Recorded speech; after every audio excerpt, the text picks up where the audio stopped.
Hey everyone, welcome back to Adherent Apologetics. Super pumped to join us today to have Mike DeVito. We're going to be talking about foreknowledge and free will in a paper he wrote with Tyler McNabb, trying to give an answer to this problem. So Mike, how's it going? Good, Zach. Thanks for having me on, man. It's been too long since we've gotten together, and I apologize for all of the delays on my end. But thank you for your patience, and I'm excited to be here and talk about this stuff. Yeah, I'm super pumped. So we're going to be talking about a potential model you've kind of given, trying to give an answer to the question of divine foreknowledge and human freedom and how we can kind of affirm both of these two things. So before we get into the big heavy stuff, do you want to talk a little bit, Mike, about who you are and what you do? Yeah, sure. My name is Mike DeVito. Gosh, where do I start? I'm a PhD student at the University of Birmingham in the UK, but I'm in the distance program, so that allows me the opportunity to live at home here in northern Maine, where it was minus 17 this morning.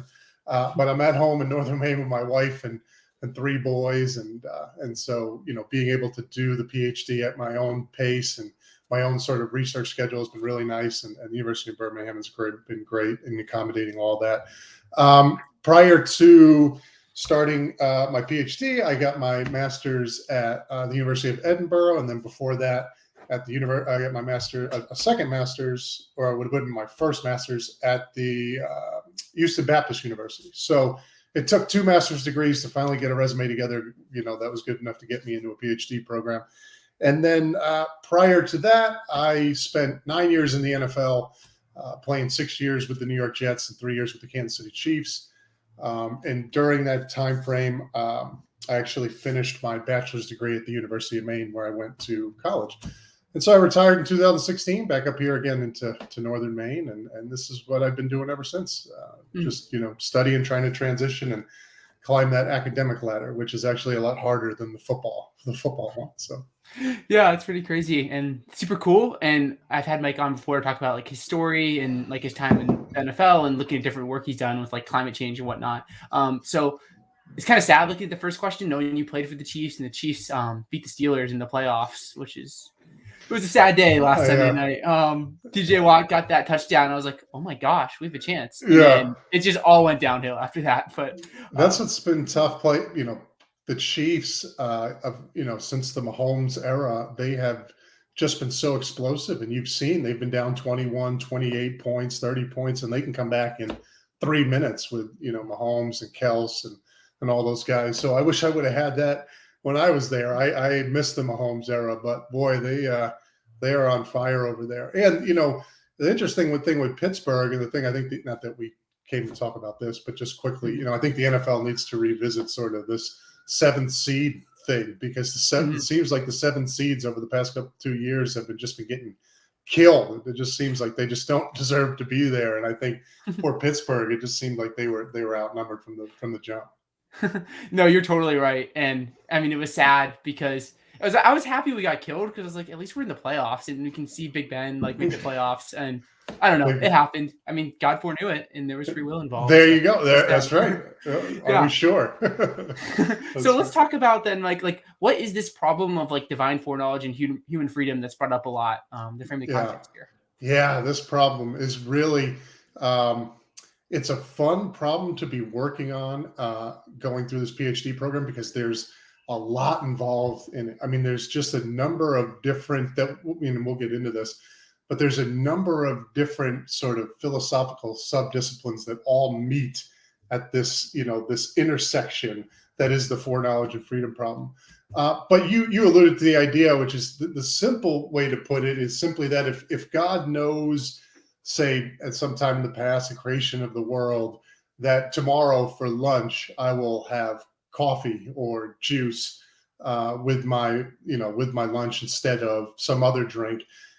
When the time comes tomorrow for me to choose, am I free to choose anything other than what God foreknew I was going to choose? And so, and then when you work through the mechanics of it, it seems like the conclusion that ends up being derived from the problem is that from what's called the theological fatalist argument, is that it doesn't seem like you have the ability to do otherwise. And so let me back up and talk about sort of two suppositions that, or axioms or central sort of dogmas that I'm holding fixed as we go into this debate that really cause all that tension.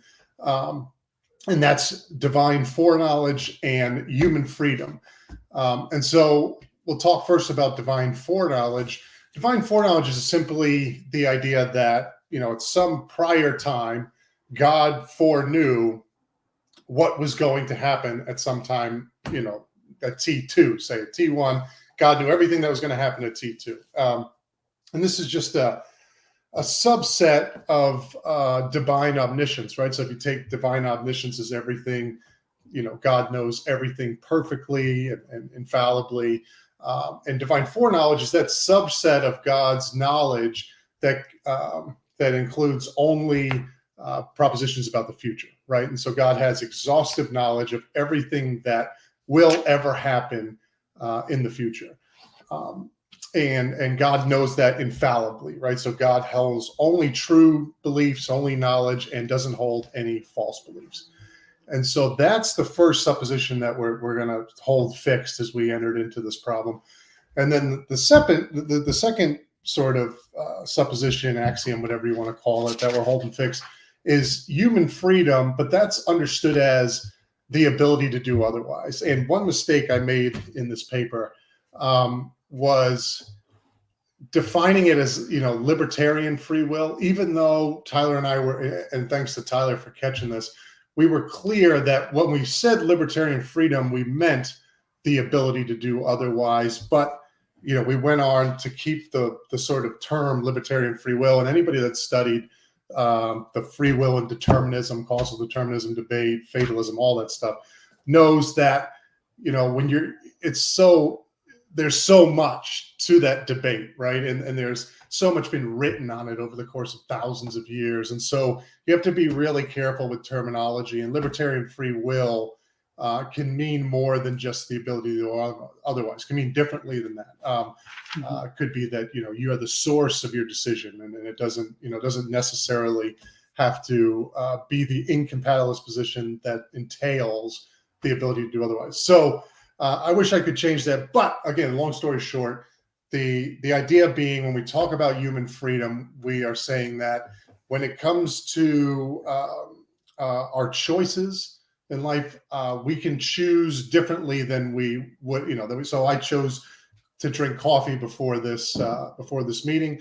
But, if we rewound the tape, it would have been an option for me to choose juice or tea or nothing at all, right?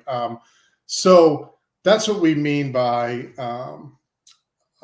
freedom understood as the ability to do otherwise.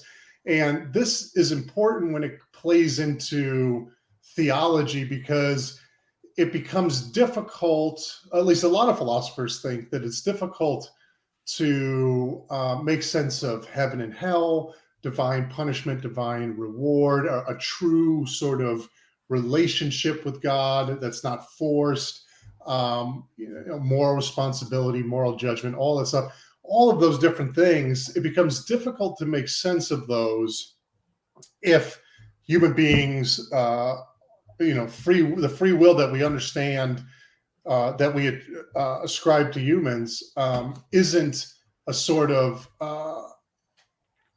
understood as the ability to do otherwise. If nobody has the ability to honestly do other than what they do, then it becomes hard to justify, like I said, all those different doctrines, just moral responsibility in general. Now, that's not to say that there aren't arguments out there. Obviously, Calvinism has a long history of a sort of theological determinism and how that works with a compatibilist understanding of human freedom and whether it be divine providence or whatever. And then more recently, you see this movement of open theism, which is what we call in the paper a revisionary account of divine omniscience, where you're going to say, however it's cashed out, God doesn't know future contingents, right? God doesn't know what creatures will do freely in the future. So whether that be, like Swinburne says, it's something along the lines of God limits that knowledge. There are true future contingents out there, but God limits that knowledge so that so as to allow for human freedom as the ability to do otherwise. Or, there's, the traditional sort of open theist position is just that there are no future contingents, right? The future is indeterministic, and therefore there is nothing there for God to know. So it's not a strike against God's omniscience. It's just that it's not possible. The perfect knower couldn't know the future regardless, because there is nothing there to know. And so those, long story short, if you hold fixed the ability to do otherwise, and you hold fixed God's foreknowledge of future contingents, it seems like, if again, I'll run through the scenario. At the creation of the world, God knew tomorrow that I would choose coffee for lunch. And so when tomorrow comes, given that God's foreknowledge is infallible, right? God couldn't be wrong. There's nothing I could do to make it that God's beliefs were wrong. And the past is fixed, right? So this is another sort of supposition that I think most people take to be uncontroversial. And that's the past is fixed. So when God forms the belief at T0 that I'll have coffee at T1, there's nothing I can do now to change the fact that God formed that belief at T0.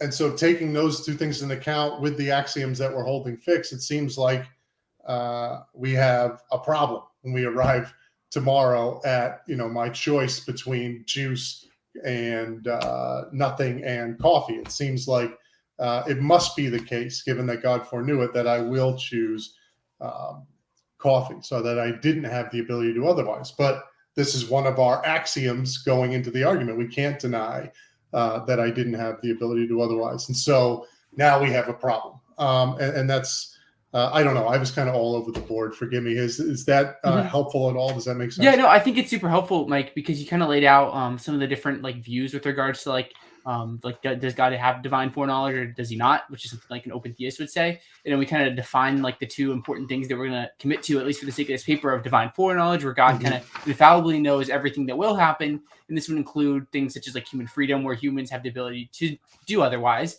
And God would be able to know human free choices, is what we're trying to defend here. So one of the important, do you have anything you want to add there? Well, yeah, no. And so, and I'm just looking at the paper real quick and prompting my memory here, but it simply put, it comes down to this. If assuming that the theological fatalist argument is valid and sound, we run into the following dilemma. If it's true that God has foreknowledge of all true future contingents, then therefore that entails that humans don't have the ability to do otherwise. And, if we take the contrapositive, if it's true that humans have the ability to do otherwise, then it must be false that God has, that must tell us false that God has foreknowledge. So you end up with this disjunction of either God does not have foreknowledge, or humans don't have the ability to do otherwise. And that's the issue, right? That's not where we want to be. So we have a dilemma there. Yeah, that's super helpful. So one of the important parts of this paper is this idea of Plantingan Epistemology, referring to Alvin Plantinga, of course. So could you just talk a little bit about what that is and how it's going to fit into the picture of the model you and Tyler develop here? Yeah. This is Tyler's ballpark. I mean, he's a Plantingan epistemologist and just an all-star at it. And so this was originally his idea. And he said, Mike, we gotta run with this. This is a good way to approach this problem.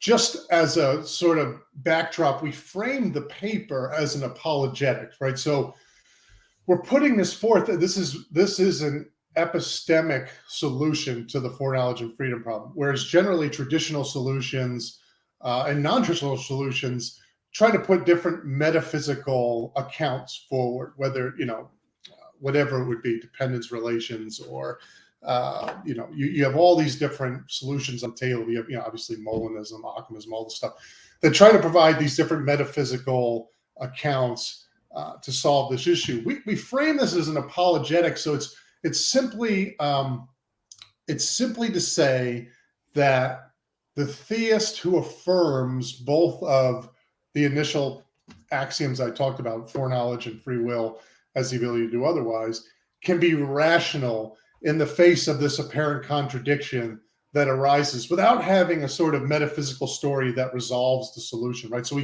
we called the paper Embracing the Paradox, where we're just going to sit at that tension and say, yeah, there's an apparent contradiction here, but that's okay.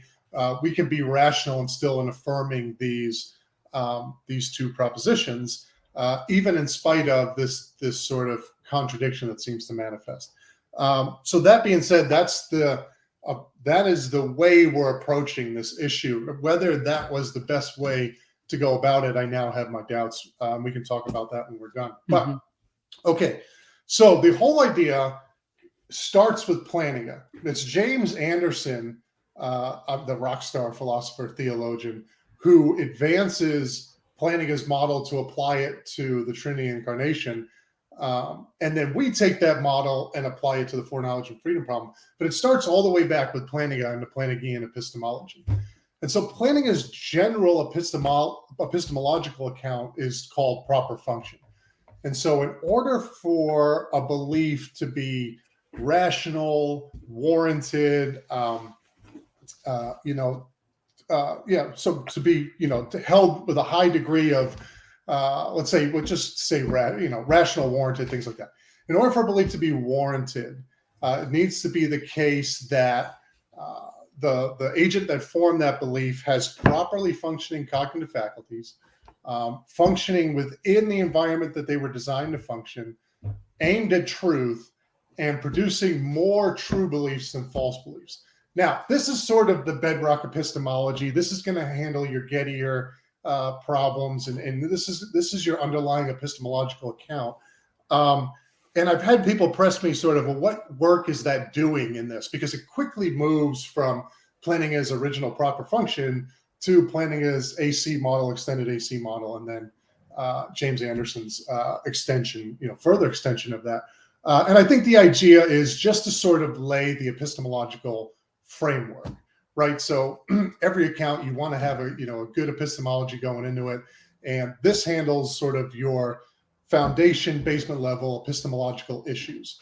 And we can talk about that more, and I'll give my best sort of answers that I can. But Tyler would be a good one to ask about all the nuances of Plantingan epistemology. But again, that's the foundation. And then Plantinga moves from that. So again, to recap, in order for a belief to be warranted, rational, it must be the case that it meets those four conditions.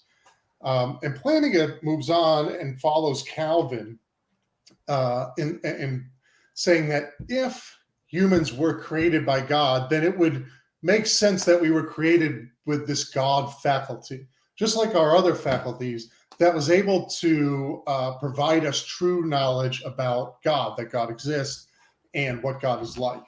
And so Calvin termed it the sensus divinitatis, and that's what Plantinga uses and says, okay, we can, everybody seems to come, a lot of people form these beliefs that God exists, and these can be based on a number of different factors, but it would make sense that if God did exist, that we would be able to form beliefs about his existence and that, that he exists and certain specific things about God. And if our sensus divinitatis is functioning properly, right? So if our cognitive faculties are functioning properly in the environment, all the sort of conditions, then we're warranted and rational in believing that God exists and that, God has these certain attributes. So let's say, and this is sort of the basic, it starts out, Plantinga's model starts out with just sort of a generic theism, and he calls it the Aquinas-Calvin model. And then he extends it to Christianity specifically and says the Christian can be warranted and rational in holding to belief in the Christian God and Christian doctrines, right? So if I'm at church and by way of the Holy Spirit or, through the teaching of a pastor or a priest or reading the Bible, I come to knowledge that God exists and that Jesus was who he says he was, and that the Bible is the infallible word of God, whatever it be. If my cognitive faculties are functioning properly on Plantinga's account, those beliefs would be warranted and rational apart from argument and evidence. And so that is the underlying epistemology. So you have Plantinga's general epistemological account, Plantinga's general epistemological account, Then he extends it to theism broadly, right? So we can have rational, warranted belief in that God exists. And then he further extends it to Christianity. We can have warranted belief in the Christian God. And that's what Anderson takes and extends it even further to specific doctrines about God, and which specifically the Trinity and the Incarnation. Before I get onto that, did that all make sense, Zach? Yeah, I think I'm tracking with you with regards to Plantingan epistemology, and how our beliefs in our cognitive faculties can, when they're functioning properly, can come to reasonable conclusions. So I think that's super helpul to frame it. So yeah, I think. Yeah. Okay. Good. And there's certainly a lot more to say there, and I apologize if I'm missing it. The one thing I always have a ton of respect for philosophers and academics, because it's one thing to write these papers and do this stuff in your own head, but then the second you go to talk about it, it's a whole nother talent. It's like, wait, what's going on again? Being able to just pull it off the top of your head. And I watched your interviews and other podcasts. I'm just like, wow, these guys are on another level. But okay, so that said, you have this Plantingan epistemological backdrop.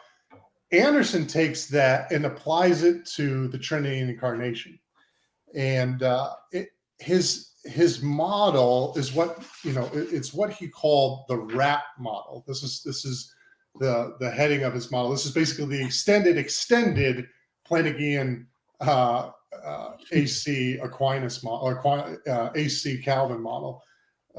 What is it? AC model. So Aquinas Calvin model, excuse me. Mm-hmm. And what Anderson says is, look, when we come across these paradoxes, and by paradox I mean apparent contradictions in our theological commitments, we can be rational in affirming each of the propositions in question that cause the apparent contradiction. We can be irrational in affirming each of those in spite of the fact that they seem contradictory. So the name of his model, again, is the RAPT model, Rational Affirmation of Paradox Theology. And there are a number of components that make up this model. The first thing is the first component of this model is what he calls marques, merely apparent contradictions resulting from unarticulated equivocation.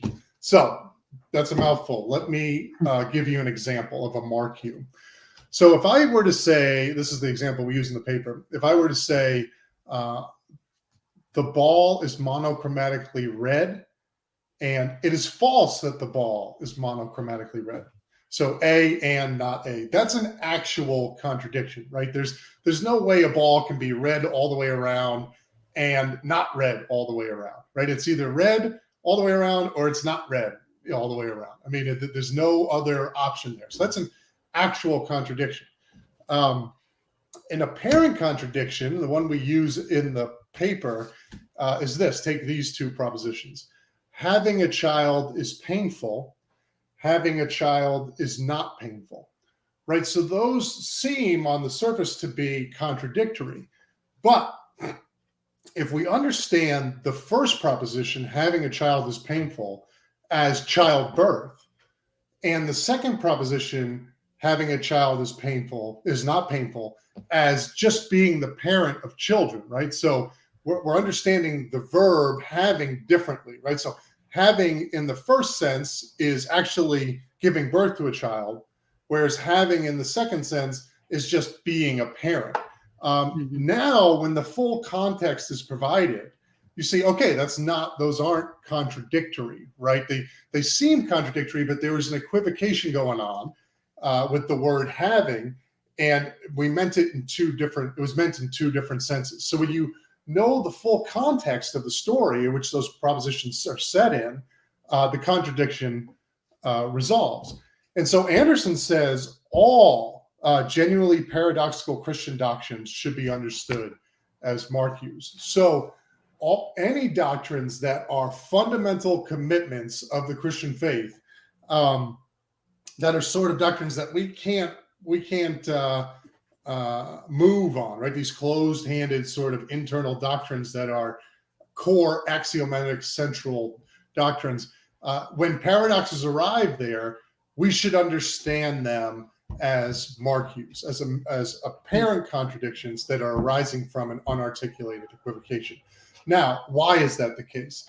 Well, Anderson gives two reasons. One is that our theological theorizing isn't done in what Anderson calls an epistemic vacuum, right? There's a lot of these doctrines, the Trinity, the Incarnation, the details of such accounts aren't explicitly given in Scripture, right? So there's no sort of philosophical, theological layout of the Trinity in Scripture. Anderson will say, there are Trinitarian doctrines, and there are doctrines about the Incarnation that give us sort of insight into the nature of the Incarnation. But it's not totally spelled out in all detail. And so over the course of 2,000 years, we have different time periods, different philosophies that are prominent at those time periods. We have councils. And so Anderson says, look, it's not surprising after 2,000 years of all this different theorizing happening at different times in different places with different background presuppositions, that contradictions are going to arise, right? I mean, it shouldn't be surprising given that. Nevertheless, that's not his primary motivation for these unarticulated equivocations. The primary motivation is the doctrine of divine incomprehensibility. So this is the idea that God can be known in part, but he can't be known fully and exhaustively. And this seems to me to be a pretty, I think everybody can agree. Well, we're philosophers, so I guess everybody's definitely not going to agree. But it seems that most people will agree if God exists, and by God we mean sort of the maximally great, omniscient, omnibenevolent, omnipotent, all the omnis, perfectly great being, perfect being, then it seems sort of foolish to think that we would be able to know him exhaustively and fully. And they have one of the analogy that I use in the paper is my dog, Charlie, a little 10-pound Shih Tzu Yorkie. And, it's funny, 300-pound guy, and I have this little, 10-pound dog. But, it would make sense to think that my dog knows some things about me, right? I mean, my dog probably knows what I smell like, the sound of my voice, things like that. But to think that my dog could ever grasp that I love philosophy or that I love my children or what have you, that's silly, right? There's just the cognitive difference between myself and my dog, I would like to think is substantial, right? And so when we compare sort of our cognitive abilities as finite creatures with an infinite God, it seems to make sense to think that, God, there is a level of incomprehensibility just given our epistemic status and where we are. We're so limited to think that, it just seems foolish to think that we could know everything there is to know about God. So there's a level of divine incomprehensibility. And when we're doing our theorizing about God and theological issues, it sort of makes sense to think at times that we're going to run into these problems that just might not be resolvable. Mm-hmm. And how Anderson ties that back into the Marcuse and how he sort of bridges the Marcuse and the divine incomprehensibility is the doctrine of analogy, right? And so here's his definition of it. This is directly from Anderson from the book. And I should push the book, Paradox in Christian Theology. It's a fantastic book. I should have got it. What Anderson says in the book, he says, words predicated of creatures such as good cannot be applied univocally to God on account of the vast ontological difference between the creator and the creation. Consequently, while objects in the natural order reflect the likeness of their transcendent cause, they do so only imperfectly. Right? So when we say Hulk is powerful, and we say God is powerful, when we use that predicate, we mean it in a different sense when applied to Hulk than when applied to God. And so there's some commonality between the two, but obviously there's also a great deal of divergence of meaning. And those are Anderson's words. So So when we take the fact that God is incomprehensible and that our language is limited, and what we can say about God can only sort of can't sort of meet the requirement of a full and exhaustive description of God, and that our words are used analogically when speaking about God and not univocally. When you take those two things, then it really seems not only a natural fit, it just seems like it's bound to happen. When we theorize about God, we're bound to bottom out in paradox, because it's impossible for us as limited creatures to get a full and exhaustive understanding of what God is like. And so if our words are analogous and not univocal, when dealing with these really metaphysically weighty deals when talking about God, again, it's not surprising that we're going to run into paradox. And this is what Anderson says specifically about the Trinity and the Incarnation, right? So Anderson takes the first half of his fantastic book and just shows how these two doctrines, central doctrines, the Trinity and Incarnation, really do seem contradictory. And J.C. Beall, who argues that they are contradictory, will laugh and say that Anderson comes right up to the precipice of the truth just to walk away, because Beall wants to say that, yes, they are actually contradictory, and that's okay. Anderson says they really look contradictory, but here's this epistemic model that we can put together, that we can extend further from Plantingan to apply to these doctrines. And so I'll finish with this. So this is his RAPT model, right? So Anderson says, okay, the God is three, God is one, God is human, God is divine. These seem like contradictory. Statements, propositions, what have you. But so we take the proposition A, God is three, the proposition B, God is one, and then you have C, proposition A and B are contradictory.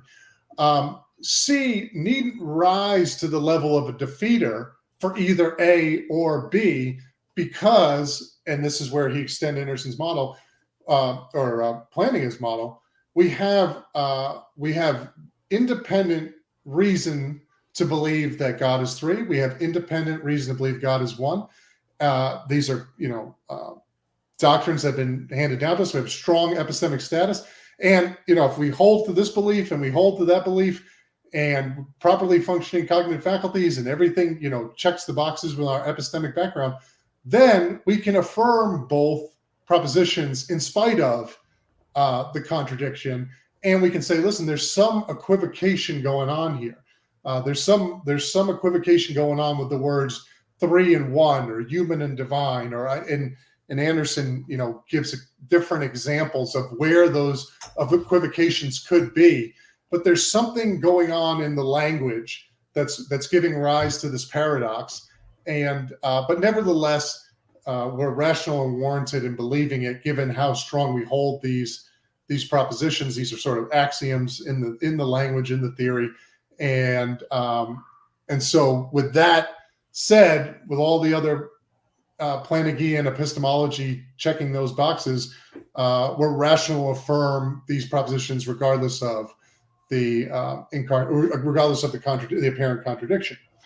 And so that is the rough and ready model there. I don't know. Do you need me to flesh it out a little bit more, Zach?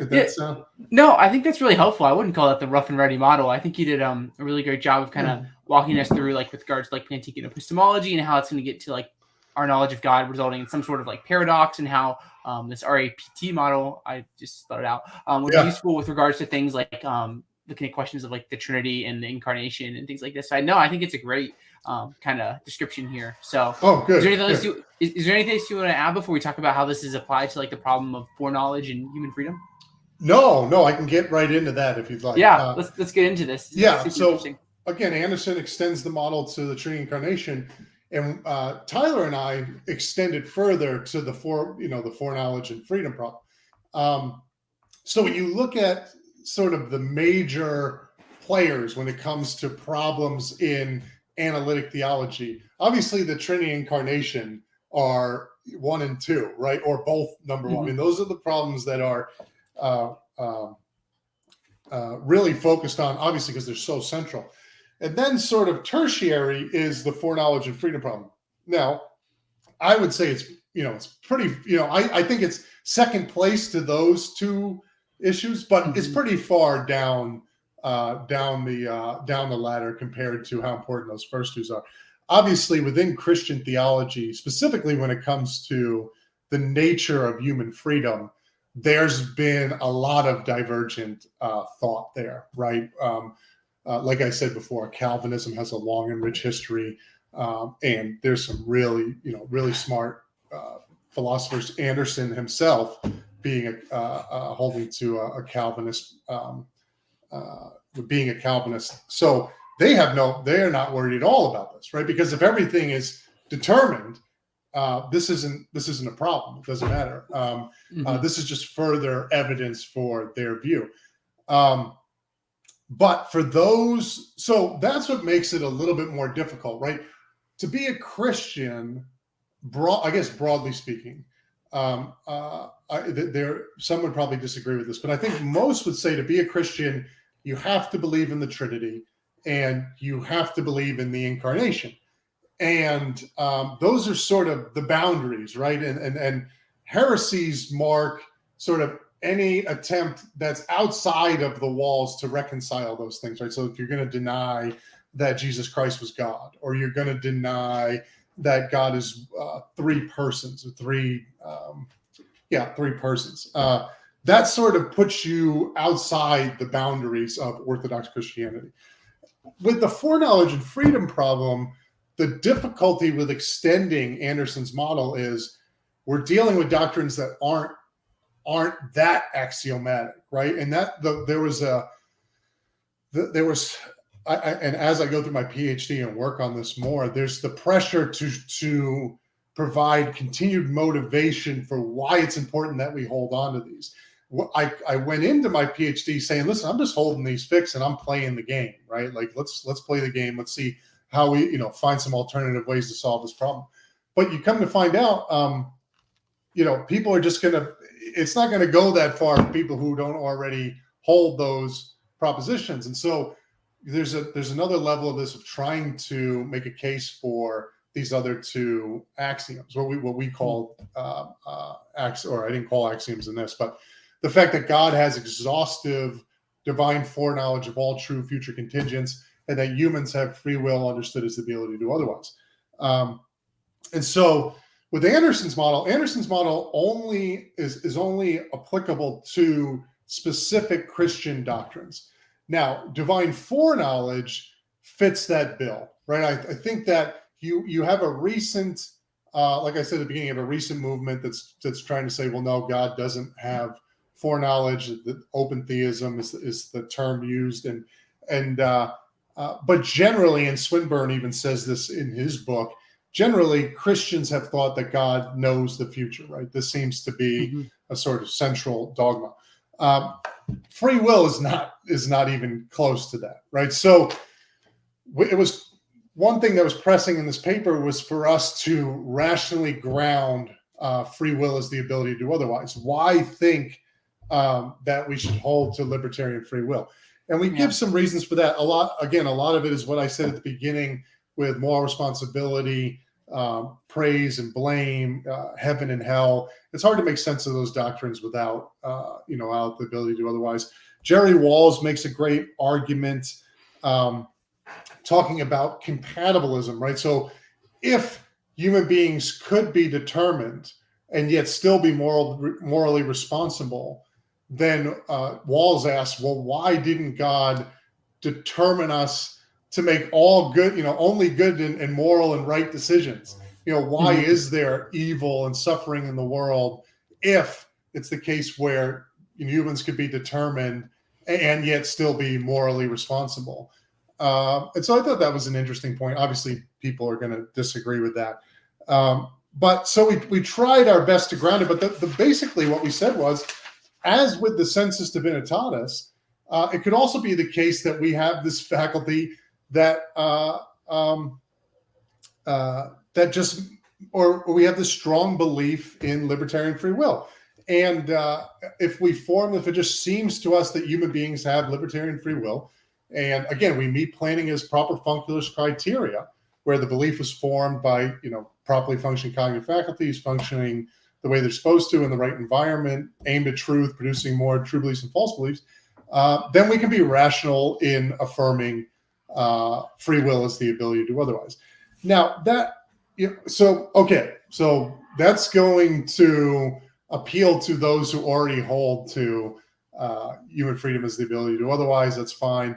I think a lot more needs to be said there, and that's what I'll try to flesh out more in my dissertation. Is here are some more reasons, not just philosophically but theologically, why we might want to affirm PAT, the principle of alternate possibilities.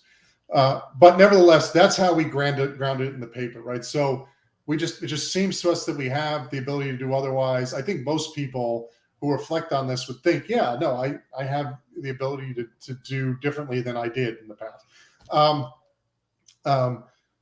So that's how we ground it, and that's one thing. So you ground that. Now, foreknowledge is where you have to locate the equivocation, right? Because, like I said, these equivocations, these contradictions arise because of divine incomprehensibility, because of the doctrine of analogy, right? How we're using our language, what we predicate of God is not univocal, it's analogous.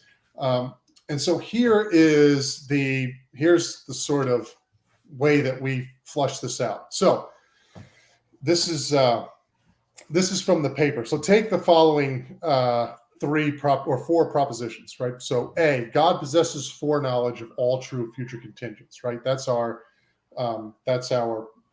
axiom coming into it.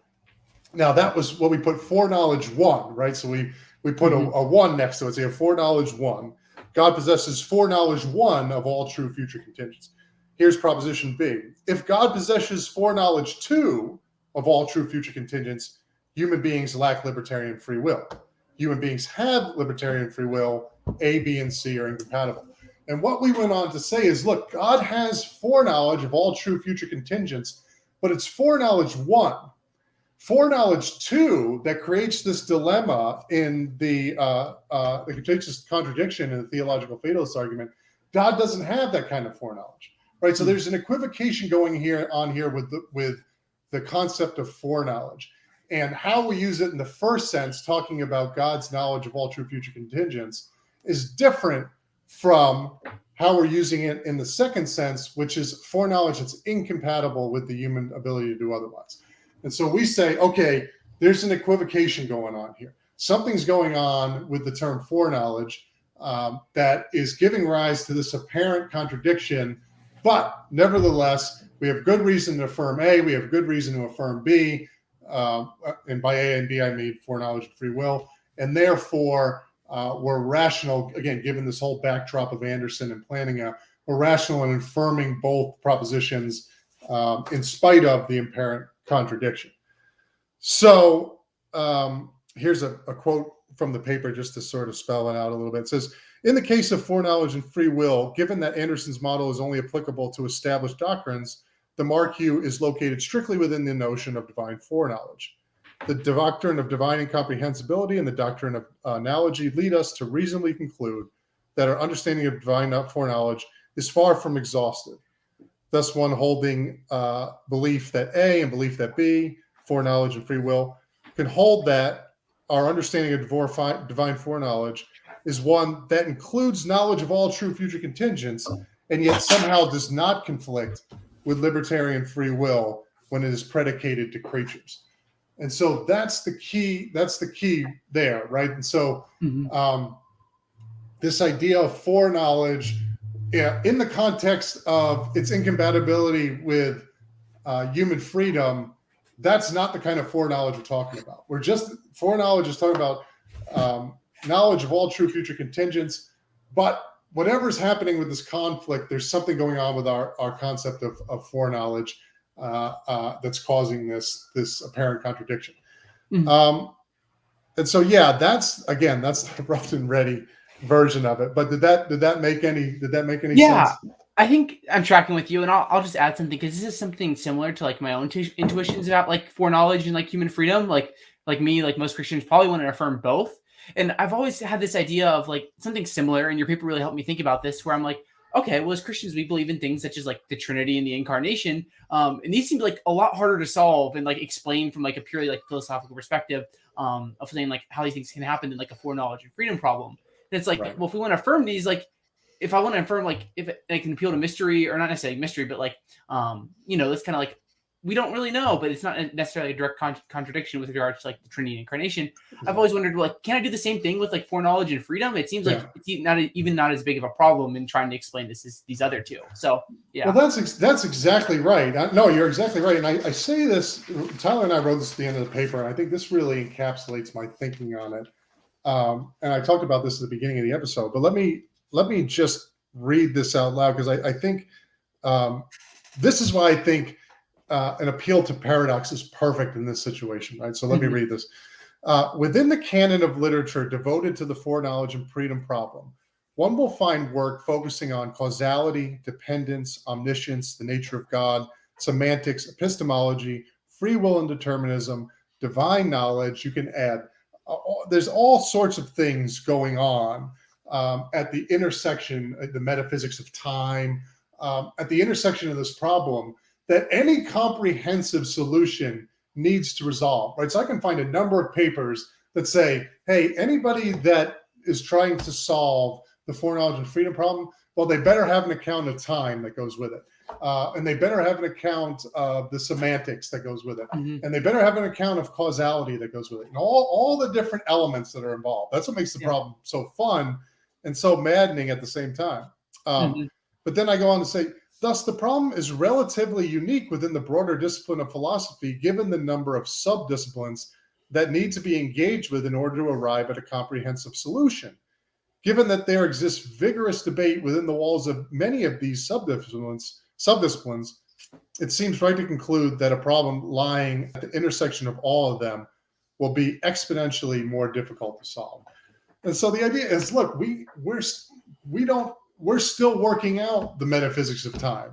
We're still working out, I took as axiomatic the ability to otherwise, but we're still working out human free will. We're still working out the nature of God. We're still working out causality. I mean, all of these things, again, are unsettled within their own within the walls of their own debates.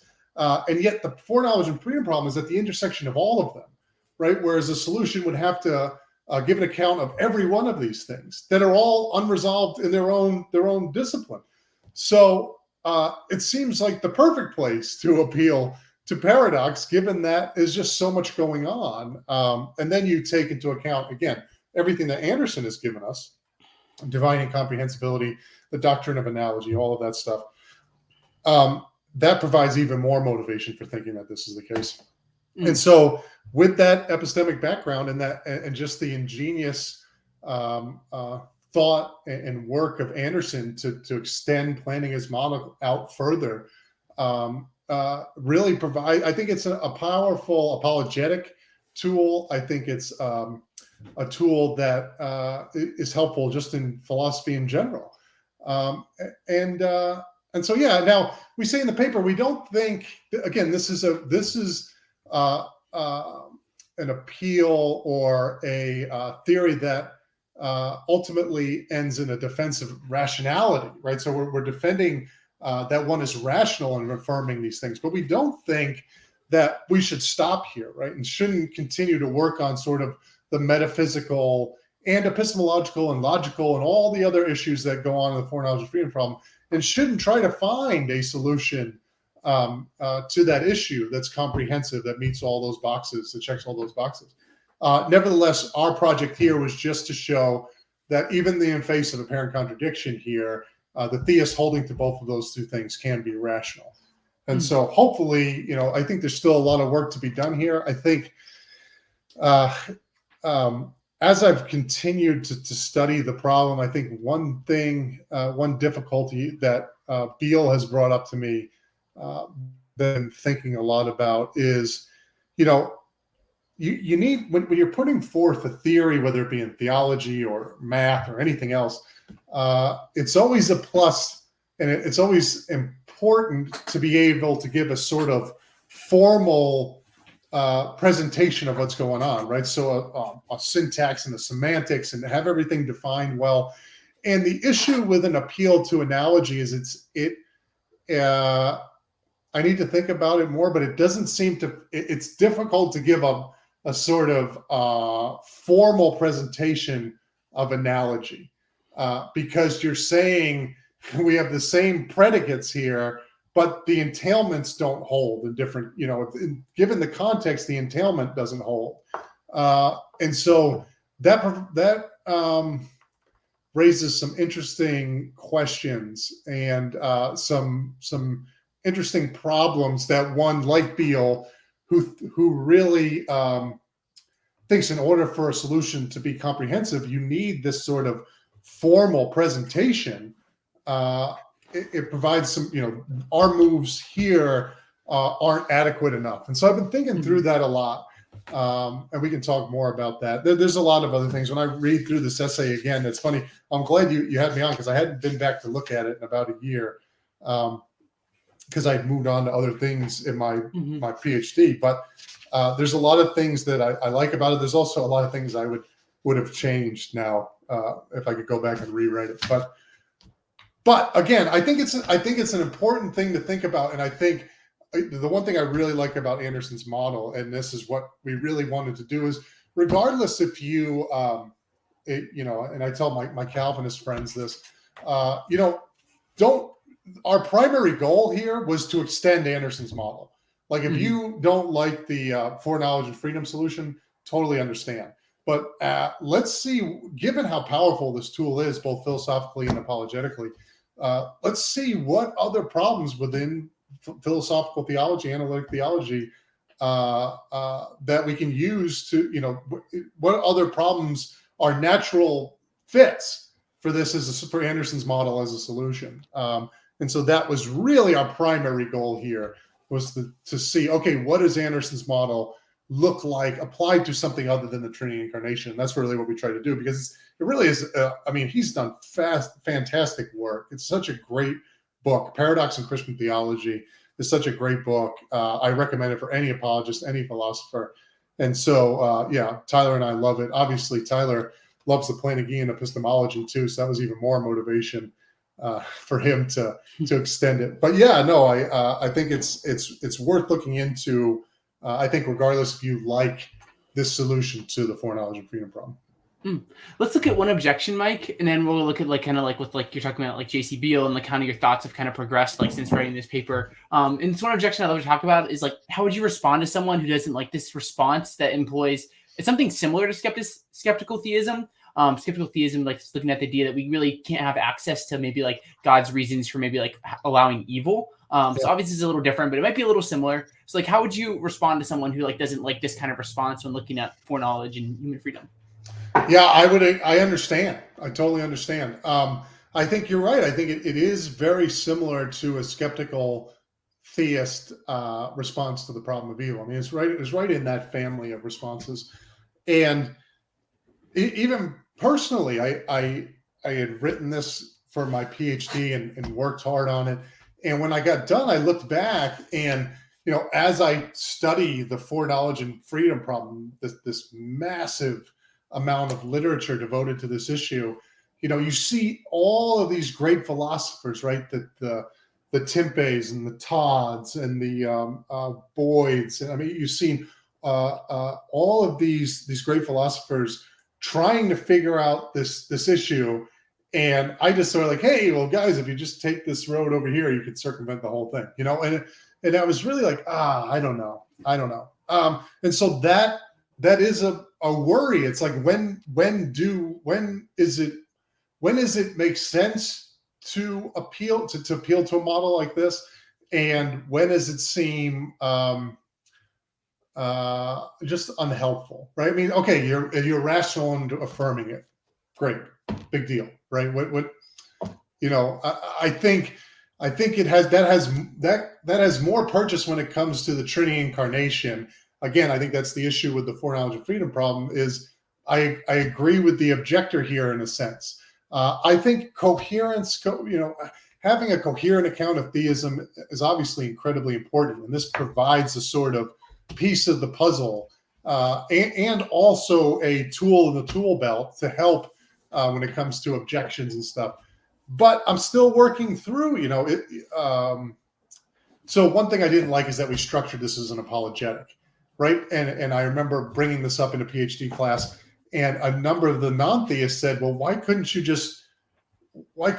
do this with anything? Why couldn't somebody say, well, God is all good and God is evil, and there's equivocation going on with good and evil, and so God can be all good and yet do evil things. So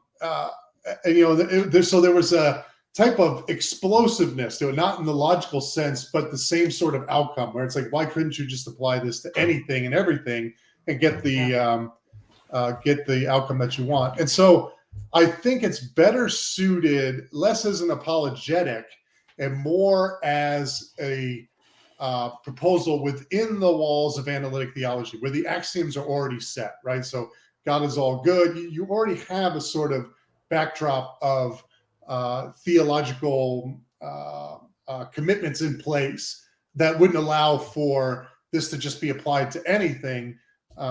Whereas outside of the walls of apologetics, that's one of the worries, right? Is why can't you just use this to justify any sort of incoherent doctrine? And I think that's right. I think there's a lot still left to be thought about here. Yeah, that's super helpful. Thanks, Mike. So I'd be curious then, you talk about like how your work's evolving and how you're thinking about these things. So do you want to talk a little bit about like the idea of like J.C. Beall and his work and how it's kind of influenced like further your thinking on this problem of like divine foreknowledge and human freedom? Yeah, this is great. Thank you. Yeah. So J.C. book, The Contradictory Christ, I reached out to him about a year and a half ago and said, hey, I read J.C. had a symposium in the Journal of Analytic Theology, where he was there with Tim Paul. He wasn't there. I mean, they wrote it was a journal issue that was published with JC's idea and responses. And so I got a chance to read that, and I was like, wow, this is really interesting. Again, right along the lines of what Anderson's doing, but like I said before, instead of turning away from the contradiction and trying to find a way to avoid contradiction, Beall says, look, just the problem is not the contradiction. It's this sort of dogmatic acceptance of classical logic and the rules and laws of classical logic being in all places valid.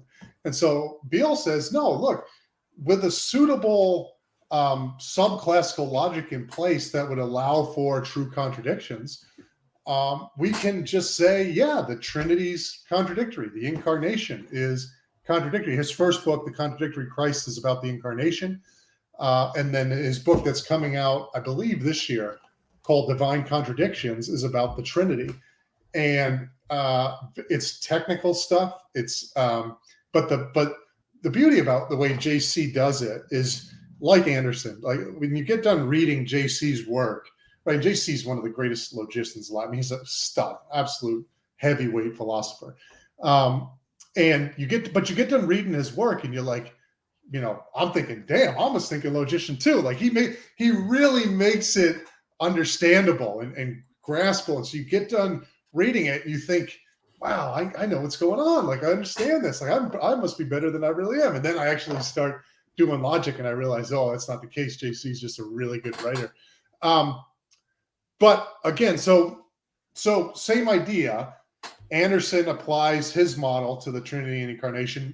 We took it and extended it to the foreknowledge and freedom problem. Beall applies his model to the Trinity and incarnation. I took that and extended it to the foreknowledge and freedom problem and published an article in Religions called Foreknowledge. What was it called? It's in Religions. I think it's Embracing the Contradiction, maybe. I forget the name of it. I should have it. I'm looking it up right now, but Is it Divine Foreknowledge and Human Freedom, exploring a GLUT theoretic account? Yes, thank you. Divine Foreknowledge and exploring a glut theoretic account. That's exactly right.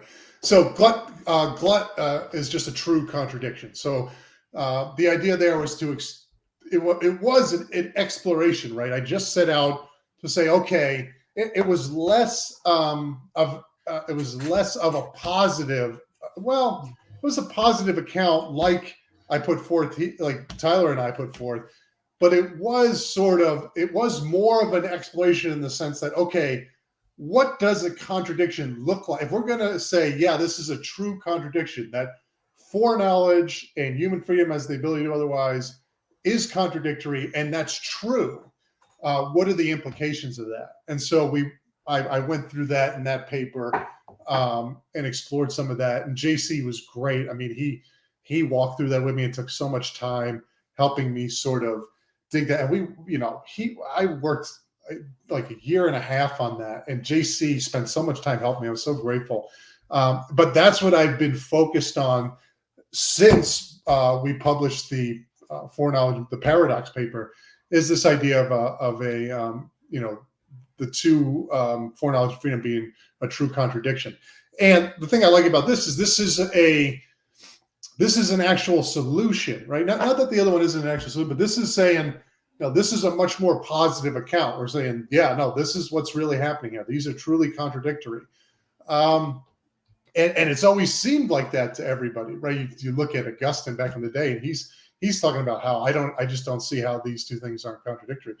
I was saying, yeah, no, they are contradictory. And, with this logic that JC has in place for the Trinity incarnation, if that is the truth, right? If logic is subclassical and theology is subclassical, or even at the theory level is subclassical, then it opens the door. If we say, yeah, no, JC's right when it comes to the Trinity incarnation, that opens the door for other problems being actual contradictions. And this was one of them. So there's a lot there. That was a fun paper to write. And again, I'm still studying it constantly, trying to catch up on the logic and understand the details. Again, there's philosophical logic where you can do things sort of you can tinker with things and say, okay, let's assume that logic is subclassical. What do the metaphysics and everything else look like? It's a whole nother animal when you say, okay, now I need to get down and dirty and really learn about what's going on, the mechanics of the logic that's underwriting all of this stuff. That's what I've been dealing with the past year, and without JC's help, I would have no chance. But that's where I'm at now, and so we can circle back around, Zach, and talk about that another time if you like. But yeah. Yeah, that'd be super pumped. That'd be another thing to really look at. So yeah, we'll have to do that. That'll be really fun. But yeah, this is probably about all we're going to cover for today, Mike. So do you have any kind of like last thoughts or things you didn't get to say before we wrap up with regards to like foreknowledge and freedom and anything along these lines? No, I'm just I'm grateful for all the philosophers out there that have put out just fantastic work. I mean, I've read some of the best philosophy, and I'm trying my best to keep up. But this is it's just amazing to see what those who have gone before you have done, and there's some great philosophers out there. So it's been really fun to work on this stuff. I'm grateful you're part of it. And Zach, thanks for having me on, man. It's been great. Yeah, thank you so much for coming on, Mike. And before we wrap up, I'd be curious. We're about like 30 minutes, 45 minutes away from like the first game of the divisional round of the NFL playoffs. And being that you're an ex-NFL player and we're talking about foreknowledge, maybe you can tap into God's mind and tell me what he knows is about to happen these next few weeks in the playoffs. I'm curious. Oh, I don't know. Jeez, I hope I don't I hope I don't make it necessary that the Chiefs lose. But yeah, no, obviously I'm rooting hard for the Chiefs. This game is I take this game to be the AFC Championship game, even though it's the divisional round. I think the winner of this game is going to go to the Super Bowl. I mean, these are the two best teams in the AFC, and Buffalo's, they're no joke, man. They're no joke. Kansas City played them in Week 5 and obviously lost at home, but the playoffs are a whole nother deal. Week 5 is a long time ago, and so I'm rooting hard for the Chiefs. But this is it. I think whoever wins this one is going to win the AFC Championship game, playing the Super Bowl. So big game. Yeah. Yeah, well, I'm psyched, and we'll see how it all plays down. But Mike, thank you so much for joining me today. It's been so much fun. Really appreciate you and your time and your work. So thank you. Oh, thanks, Zach. I really appreciate it. Thanks for having me. Yeah, and thank you everyone who's listened today. So grateful for your time, and God bless. We'll